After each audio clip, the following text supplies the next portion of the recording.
Now, Russian President Putin insists that preparations for the 2018 World Cup will be completed on time.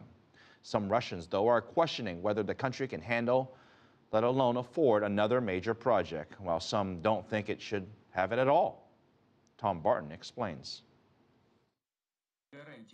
Despite international calls for the 2018 World Cup to be taken away from Russia over its actions in Ukraine, President Putin has won public support from FIFA's Sepp Blatter. I have no doubt Russia will ensure that our works will be completed on time and, of course, to the highest level. We already have a good experience of holding the largest sports competitions, such as the Winter Olympics in Sochi. Sochi was only supposed to cost $10 billion, but ended up costing $50 billion, the most expensive Olympics in history.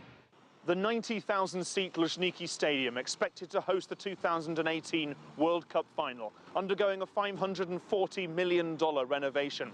The total cost for this project estimated at $20 billion.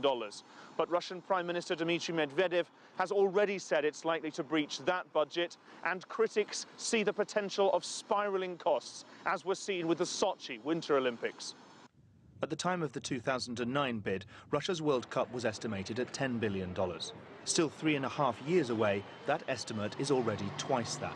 Russians are divided over spending this much on a World Cup. It would have been better not to take on this sort of obligation, because with the current internal economic situation, it's stupid to be investing money in this.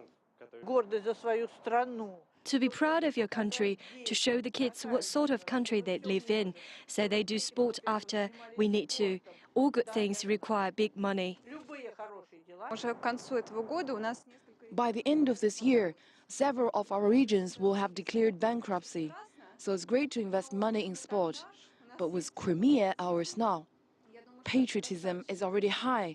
It's enough. So we need to invest money in infrastructure and in people and for more important things. There